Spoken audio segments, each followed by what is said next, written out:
नमस्कार मित्रांनो, one state one registration ही योजना राज्य सरकारने काही दिवसापूर्वी चालू केली होती। पण या योजनेत थोडेसे बदल करण्यात आलेले आहेत।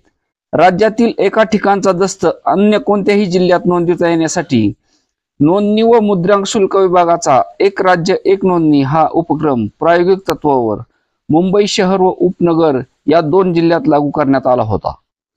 त्यानंतर तांत्रिक कारणास्तव हा उपक्रम आता जिल्ह्यापुरताच मर्यादित ठेवण्यात आलेला आहे। राज्यात 1 मे पासून सर्व जिल्ह्यात एक जिल्हा एक नोंदणी उपक्रम राबविण्यास सुरुवात झाली आहे।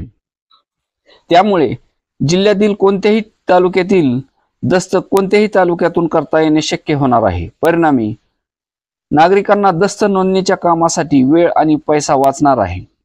राज्य सरकारने वन स्टेट वन रजिस्ट्रेशन करण्याचा निर्णय जाहीर केला होता। त्याची अंमलबजावणी करण्याच्या हेतूने प्रायोगिक तत्वावर सुरुवातीला मुंबई शहर व मुंबई उपनगर या दोन जिल्ह्यात सुरू करण्यात आले होता। पूर्वी या दोन जिल्ह्यांमध्ये स्वतंत्र नोंदणी केली जात होती। या निर्णयानुसार या दोन जिल्ह्यातील दस्त नोंदणी कोणत्याही दुय्यम निबंधक कार्यालयात करता येत होती। याच धर्तीवर हा उपक्रम संपूर्ण राज्यभरात राबविण्यात येईल असे आश्वासन महसूल मंत्री चंद्रशेखर बावनकुळे यांनी पदभार स्वीकारताच दिले होते। मात्र तांत्रिक अडचणी बघता विभागाने त्याला नकार दिला होता। आता हा उपक्रम जिल्ह्यापुरताच मर्यादित ठेवलेला आहे।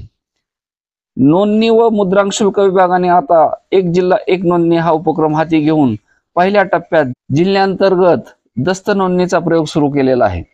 त्याबाबत महसूल विभागाचे महासचिव सत्यनारायण बजाज यांनी 30 एप्रिल रोजी रात्री उशिरा अधिसूचना जारी केली आहे।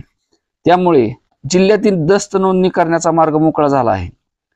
नोंदणी मुद्रांक विभागाकडून आयसरिता 1.9 या संगणक प्रणालीवर दस्त नोंदणी सुरू आहे। त्यानुसार जिल्ह्यातील 49 कार्यालये राज्यातील 510 दुय्यम निबंधक कार्यालयामध्ये जिल्हानिहाय दस्त नोंदणी करता येणार आहे। ही संगणक प्रणाली विकसित होत असून सध्या लिव्ह अँड लायसन्स चे काम सुरू आहे। त्यात काही तांत्रिक समस्या येत असल्याने त्यावर प्रक्रिया तूर्त बंद आहे। मात्र 1.9 या संगणक प्रणालीवर दस्त नोंदणी सुरू असल्याने वन स्टेट वन रजिस्ट्रेशन करणे शक्य नसल्याने नोंदणी मुद्रांक विभागातील अधिकाऱ्याचे मत झाले। त्यामुळे वन स्टेट ऐवजी जिल्हानिहाय दस्त नोंदणी करण्याचा प्रयोग करण्याचा निर्णय घेण्यात आलेला आहे।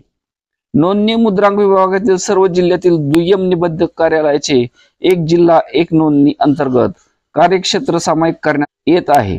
म्हणजेच एका जिल्ह्यातील सर्व मिळकतीचा दस्त जिल्ह्यातील कोणत्याही दुय्यम निबंधक कार्यालयात नोंदविता येणार आहे। धन्यवाद।